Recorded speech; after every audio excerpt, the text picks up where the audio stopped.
Bonjour tout le monde, aujourd'hui on se retrouve pour une nouvelle vidéo. Donc ça va être une review d'un jeu, donc de tarot. Premier jeu de tarot que je vais faire en review. Je suis en train de préparer tout parce que j'avoue que j'ai un peu fait ça, j'ai un peu décidé de tourner d'un seul coup, enfin de filmer d'un seul coup. Ce jeu c'est le Hanson Roberts. C'est à ça que ressemble la boîte. Enfin la mienne en tout cas, il y a deux versions. Enfin, il paraît qu'il y a deux versions. J'ai toujours vu que celle-ci. Mais apparemment, j'aurai une version mini du jeu. Euh, voilà, donc si vous avez une boîte, je crois que l'autre est bleue ou quelque chose comme ça, et qu'elle est fermée devant. Parce que moi, c'est vraiment un trou là. Euh, Ce qui est assez bête d'ailleurs, parce que ça protège pas du tout les cartes de certains chocs. Enfin voilà, moi j'ai la version mini. Apparemment, j'ai jamais vérifié, j'ai jamais vu d'autres versions. Mais il paraît qu'il y en a une bleue fermée et plus grande. Alors c'est un jeu que j'ai acheté dans une librairie ésotérique près de chez moi. Si vous habitez en Haute-Normandie près d'Évreux, elle s'appelle Secret Magique et il y a des jeux d'occasion. Je l'ai pour 13 € je crois. Ouais, quelque chose comme ça. Je suis plus sûre, j'ai pas gardé le ticket en plus. C'est une boîte en carton super souple. Enfin, c'est pratique mais ça protégera pas grand chose en soi. Donc ce jeu a été créé et illustré par Mary Hanson Roberts, comme vous pouvez lire là. Sur le côté, bon bah 78 cartes, 78 cartes. Les cartes ont 5 langues, anglais, français, allemand, italien, espagnol. Enfin c'est des gros textes comme ça, c'est pas très esthétique. Et derrière on a le 9 de bâton. Donc voilà, c'est de la boîte basique. C'est édité chez US Games. C'est mon premier jeu de là-bas et je trouve que la boîte est un poil plus... un poil. L'expression. Un peu plus rigide que Los Scarabeo. Ouais. Celui du tarot Manara par exemple. Je sais que toutes les boîtes sont pas pareilles, mais chez Los Scarabeo c'est assez régulièrement qu'il y a des boîtes très très fines. Et celle-ci elle est un peu plus solide, mais pas énormément. Si vous connaissez les jeux, vous pouvez vous faire une idée avec ça. Donc ça arrive avec un petit livret blanc, le fameux, donc édité en... Vous avez marqué quoi? En 5 langues. Et du coup je vais essayer de vous trouver la version française. Je vais finir par y arriver.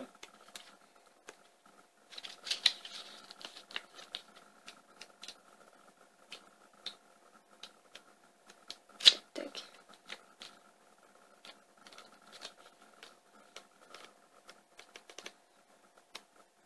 Ah non d'accord, j'ai inversé.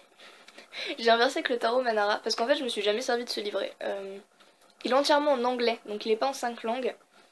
C'est ce qui est marqué sur les cartes qui est en 5 langues. Donc vous avez forcément le titre de la carte en français, mais le livret est lui en anglais.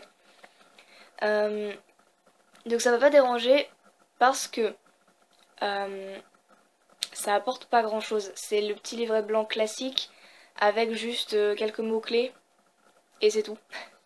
Du coup ça apporte pas grand chose, ça... Enfin, je dirais si on a un trou de mémoire ça peut aider, mais si on débute ça c'est clairement pas... C'est clairement pas le mieux.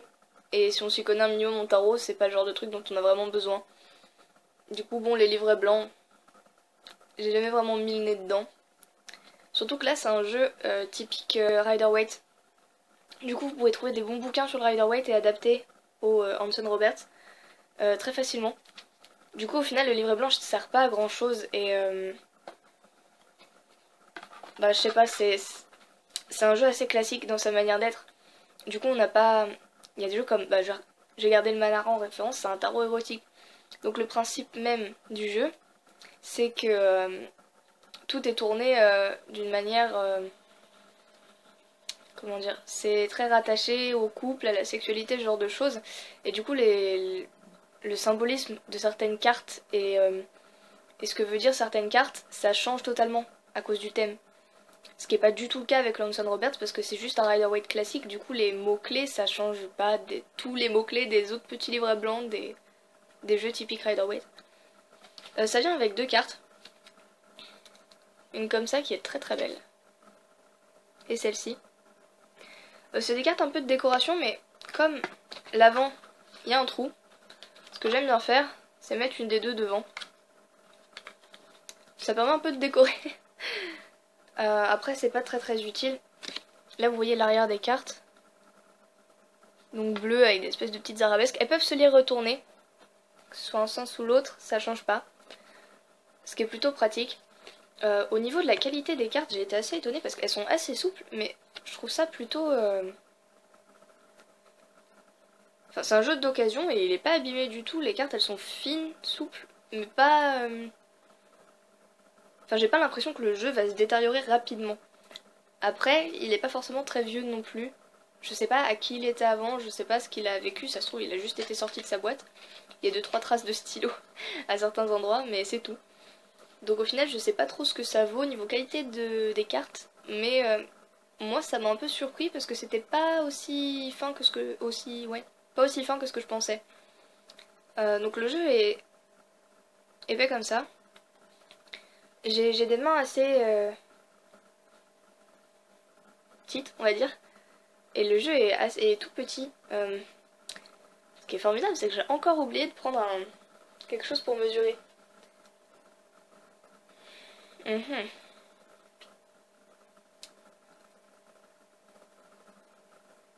Je saurais pas quoi vous sortir là tout de suite, j'ai franchement rien autour de moi.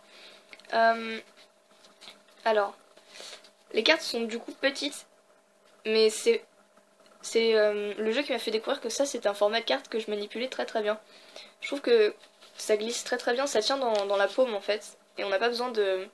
Contrairement à l'oracle des licornes ou l'oracle des êtres d'ombre et de lumière, l'oracle d'Halloween, les 3 quarts des oracles qui existent en fait, qui ont des cartes énormes, qui sont très compliquées à manipuler, ou les tarots qui ont des cartes plus longues. Celle-ci, c'est vraiment... ça tient dans une main. Donc c'est... Avec la petite boîte, c'est assez transportable, maniable, et je trouve ça très pratique à manipuler. Si je devais choisir, c'est ce jeu-là que j'aime le plus manipuler en soi. Pour les illustrations, je sais pas si vous allez bien voir. J'espère que vous verrez mieux avec la... Quand je vais vous passer le jeu avec la caméra de l'autre côté, la caméra externe de la tablette, mais je suis pas sûre. En fait, c'est des illustrations au crayon. Donc, bon, vu de là, vous devez pas bien voir. Mais en fait, on voit presque les traits de crayon et tout. C'est entièrement, je trouve, enfin, je crois, entièrement au crayon de couleur et je dirais stylo feutre noir. Je suis pas sûre. Et du coup, ça adoucit totalement certaines cartes. Ce qui est, je trouve, très très bien. Donc, je vais reprendre. Donc là, vous voyez, il y a la petite banderole avec le nom de la carte qui est marqué en 5 langues, donc 2D bâtons, avec les traductions approximatives, 2D bâtons, Due di bastoni, zwei Stäbe, two of rods et dos de bastos. Et sur le côté, il y a un petit copyright US Game Systems qui est pas très esthétique, faut le dire, avec donc le tour en blanc. C'est un des seuls jeux où le tour blanc ne me dérange pas. Parce que je trouve que le jeu est assez classique en soi. Et que du coup le tour blanc pose pas problème parce que ça reste dans le thème du jeu. Contrairement à des jeux qui sont très très bien illustrés mais avec un tour blanc que je trouve qui colle pas du tout au thème. Donc je vais essayer peut-être... Sur celle-ci on voit très très bien les coups de crayon. Ah là vous devez bien voir. Donc c'est entièrement crayonné et c'est ce qui fait... Enfin ça donne vraiment un côté très doux au niveau des couleurs et des dessins. On va prendre le 9 d'épée. Ça fait pas... En général, l'arrière-plan de 9 d'épée est noir ou bleu marine ou rouge et je trouve que ça donne un côté très très agressif à la carte. Et sauf que là, comme on voit un peu les ombres faites au crayon et les cheveux et toute la coloration au crayon de couleur, ça donne un côté beaucoup plus doux. Et du coup, certaines cartes font moins peur. J'avais autre chose à dire. Oui. Alors, Mary Hanson Roberts fait des visages assez expressifs. C'est ce qui... je traîne pas mal sur tout ce qui est Eclectic Tarot en anglais. Donc il y a un forum, il y a des... Et ce qui dérange le plus les gens avec ce jeu en général, c'est que les personnages sont très très expressifs. Et il y en a que ça dérange. Moi j'ai trouvé ça très utile. Parce que j'ai commencé avec un tarot type Rider-Waite, mais j'ai jamais accroché avec les autres images du Rider-Waite, parce que je trouvais que les personnages avaient un peu des têtes un peu, pas Playmobil, mais presque. Ils avaient tous globalement le même genre d'expression, et du coup je trouvais que ça rendait le jeu très neutre, et pas forcément très intéressant. J'ai commencé avec le tarot ésotérique du monde des fées, avec des fées qui sourient, des fées qui pleurent, des fées qui... Et c'est pareil, les personnages étaient assez expressifs, ce que je retrouvais pas dans le Rider-Waite. Et les enfants ont tous des têtes un peu de chérubins, c'est assez perturbant. Mais ouais, si ça vous dérange pas d'avoir des personnages qui font vraiment... qui ont des expressions, si c'est quelque chose qui peut vous aider pour lire les cartes, pensez à ce jeu-là. Moi je sais que ça m'a pas mal aidé parce que je préfère avoir des cartes très expressives qui, à première vue, disent vraiment quelque chose. Je veux pas avoir à chaque fois à me dire oui c'est vrai cette carte là, les objets, les trucs. J'aime bien quand je vois directement l'énergie, l'ambiance qu'il y a sur la carte, la tête du personnage, s'il a l'air heureux ou pas, et que je peux directement me dire ah bah oui c'est cette carte là, ça veut dire tel truc, c'est... Je suis assez intuitive là-dessus et je trouve que certains jeux sont pas assez expressifs. Et celui-là c'est tout le contraire.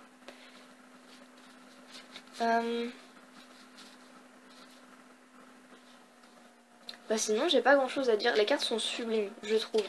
La carte de l'étoile c'est une de mes préférées. Mais c'est quand même pas un Rider-Waite tout bête, il y a des cartes un peu réinterprétées. C'est très, en général, zoomé sur les personnages. On dirait qu'on a pris un Rider-Waite et qu'on s'est concentré plus sur l'expression des gens. Même là, la carte de la mort. Vous voyez, on a un gros... comment on appelle ça? Pas un zoom, un gros plan sur les personnages décédés. Et ça donne un côté plus vivant, je trouve, à la carte.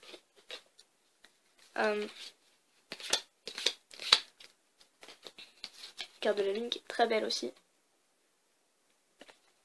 Après, je vais pas toutes vous les montrer vu que je vais encore faire un tour des cartes juste après.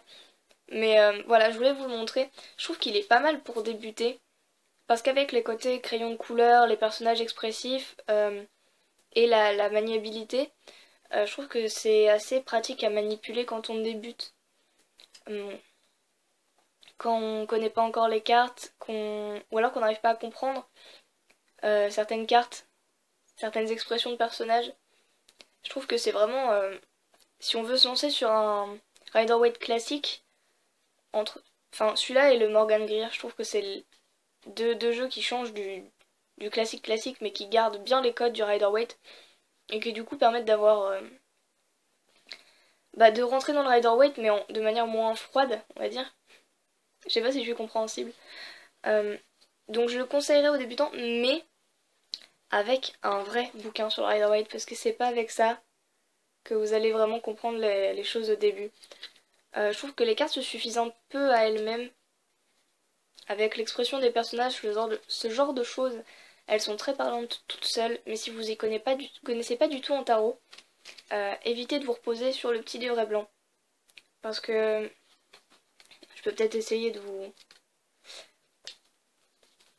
Alors, par exemple le 8 d'épée, je vais vous le traduire en français, mais il est en anglais. Une femme, alors, mais il y a même des mots que je connais pas. Ah non, le 5 d'épée.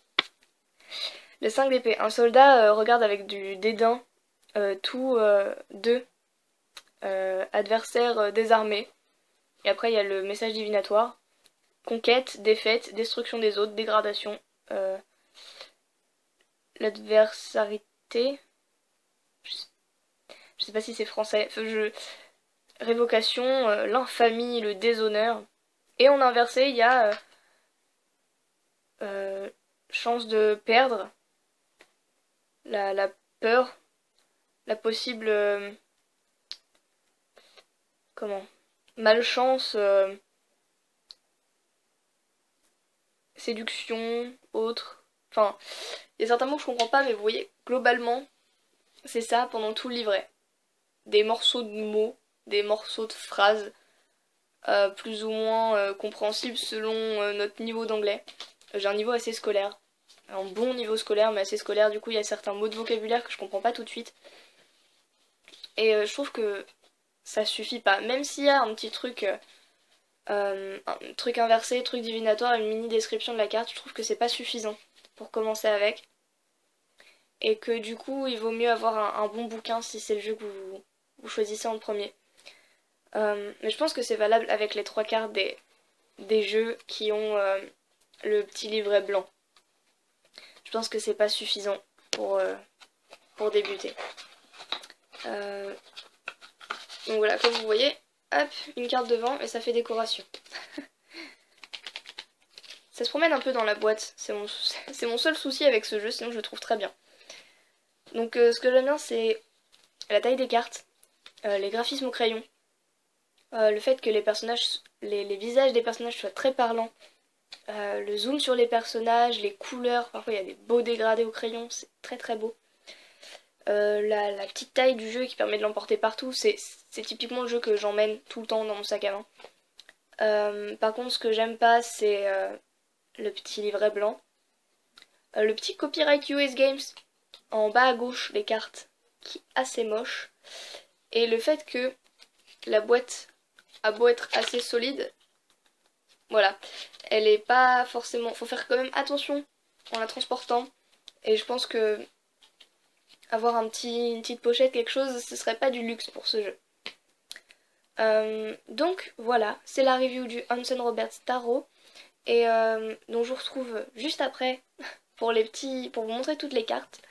Et je vous retrouve la prochaine fois pour une nouvelle vidéo.